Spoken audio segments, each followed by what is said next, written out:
तो असली बात यही है कि मासूमियत पर, गरीबी पर सियासत और रसूख जो है वो भारी पड़ते हुए यहाँ पे दिख रहे हैं।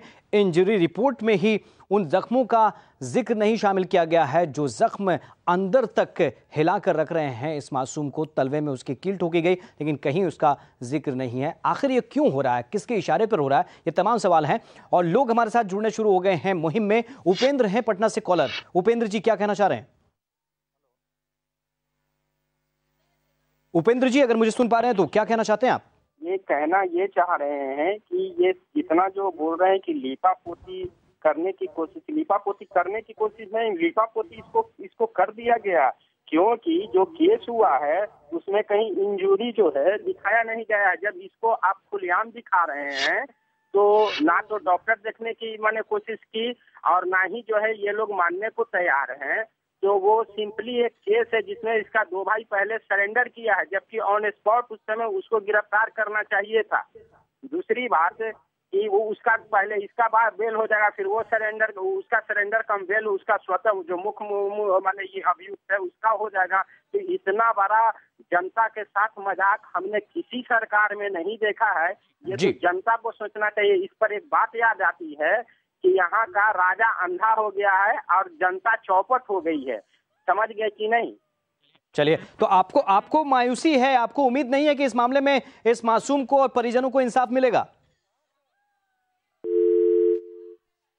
तो उपेंद्र जी अपनी राय रख रहे थे, सीधे तौर पे कह रहे थे कि अंधेरगर्दी है, लीपापोती की नहीं जा रही है बल्कि इसे लीप पोत दिया गया है, एक तरह से बराबर कर दिया गया है और लोगों की जो प्रतिक्रिया होनी चाहिए वही इस वक्त प्रतिक्रिया हो रही है। एक मासूम किस दर्द से गुजरा है, कई स्तर पे नाइंसाफी हुई है। सीधे तौर पे पहले इस मासूम पर आरोप लगा, जाहिर है यह आरोप सच है या गलत ये पुलिस जांच कर रही होगी या उसे करना चाहिए, ये उसका काम है जाहिर तौर पे, लेकिन सजा देने की जिम्मेदारी खुद इन लोगों ने उठाई, आरोपी और उनके सहयोगियों ने।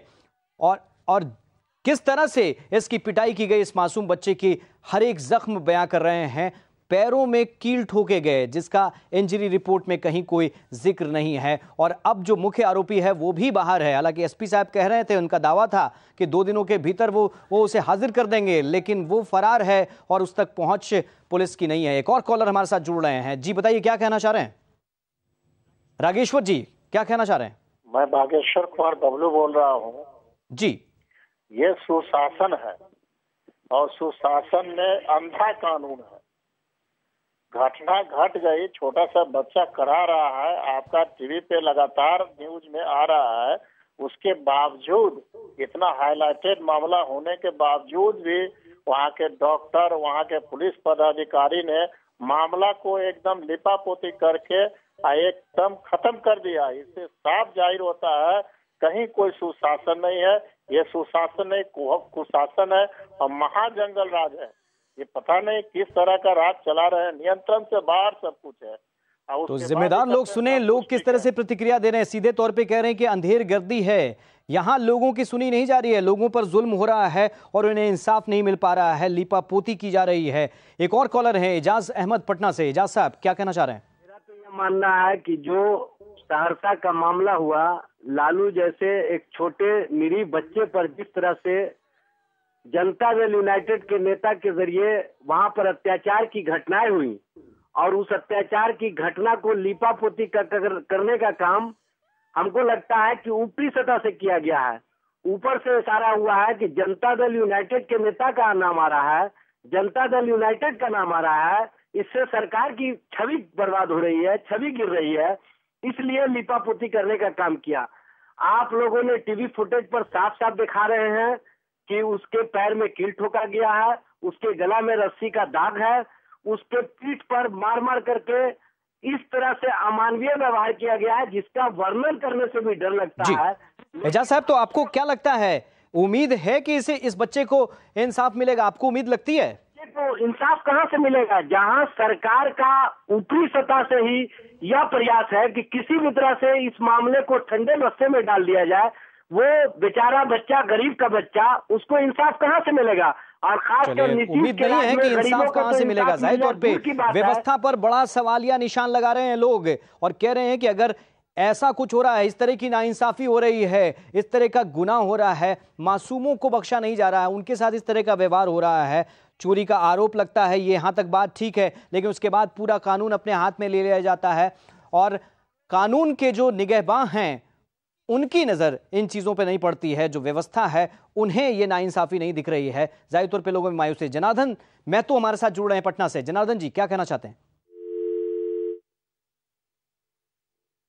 तो फिलहाल लगता है जनार्दन जी से हमारा संपर्क टूट गया है। लोगों की जो प्रतिक्रिया ऐसे विषयों पर होनी चाहिए, बिल्कुल उसी लाइन पर प्रतिक्रिया हो रही है। लोग सीधे तौर पे कह रहे हैं, अगर मगर की कोई गुंजाइश नहीं है, लोग सीधे तौर पे कह रहे हैं इन तस्वीरों को देखने के बाद और पूरी खबर सुनने के बाद कि किस तरह से यहाँ पे लीपापोती हो रही है, लोग सीधे तौर पे सवाल उठा रहे हैं, व्यवस्था पर उंगली उठा रहे हैं कि जिस तरह के दावे किए जाते हैं, आम लोगों को सुरक्षित समाज देने का जो दावा किया जाता है, उनकी सुरक्षा के तमाम वादे किए जाते हैं, वहां पे बिल्कुल फेलियर दिख रहा है, नाकामयाबी दिख रही है और लोग इसे बार बार दोहरा रहे हैं।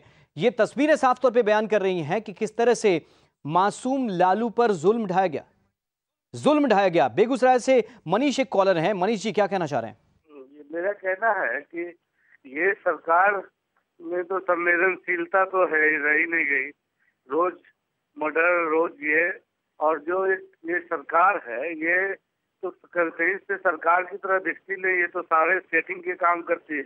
ये हुआ उसको सेट कर दो, वो हुआ उसको सेट कर दो, ये पूरी तरह से अंधेर नगरी चौपट राजा है। और ये जो कील लालू के पैर में जो आप दिखा रहे हैं अभी, ये कील लालू के पैर में तो गराई है, ये सेटिंग की सरकार के ताबूत में एक कील है।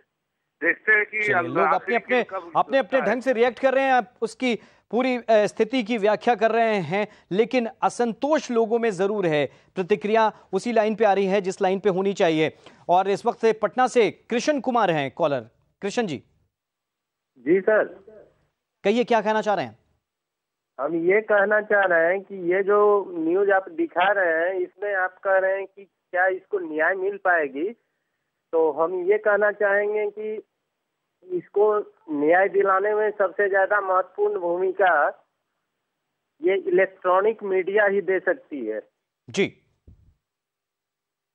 हम बिल्कुल मानते हैं कि हमारी जिम्मेदारी है और इसीलिए मुहिम का हम इसे हिस्सा बना रहे हैं और हम लगातार इस प्रश्न को उठा रहे हैं और देश भर का जो मीडिया है वो इसका जिक्र बार बार कर रहा है। हम इसे मुहिम बना रहे हैं और ये चाहते हैं कि जल्दी से जल्दी इस बच्चे को इंसाफ मिले, परिवार को इंसाफ मिले। जो जुल्म इसके साथ हुआ है, भले ही जुल्म ढाने वाला बहुत बड़ा क्यों ना हो, सत्ताधारी दल से जुड़ा हुआ क्यों ना हो, लेकिन उन लोगों की हम आंखें जरूर खोलने की कोशिश कर रहे हैं जो हर चीज को देखकर भी अपनी आंखें मूंदने की कोशिश करते हैं, उन्हें जगाने की कोशिश कर रहे हैं और ये काम हम करते रहेंगे। इलेक्ट्रॉनिक मीडिया, महुआ न्यूज हमेशा ये काम करता रहेगा, जो सच हकीकत है वो सबके सामने लाने की कोशिश। और जाहिर तौर पे जब आवाज हर तरफ से उठती है तो नहीं देखने वाला भी वो देखता जरूर है और हम यही उम्मीद कर रहे हैं कि मुहिम में ये सवाल उठ रहे हैं, आपकी प्रतिक्रियाएं आ रही हैं और ये तस्वीरें बयान कर रही हैं कि किस तरह से जुल्म का दौर, एक पूरा दौर इस छोटे से बच्चे ने, मासूम बच्चे ने देखा है, किस तरह उसकी पिटाई की गई, किस तरह उसे जिस्म के हर हिस्से पर जख्म दिए गए, उसके पैरों में, उसके तलवों में कील ठोका गया। और फिर नाइंसाफी का दौर यहां भी नहीं ठहरा, जब उसकी मेडिकल रिपोर्ट भेजी गई, इंजरी रिपोर्ट भेजी गई, उसमें उन जख्मों का जिक्र भी नहीं किया गया, सिर्फ इसलिए क्योंकि जुल्म ढाने वाला रसूख वाला है।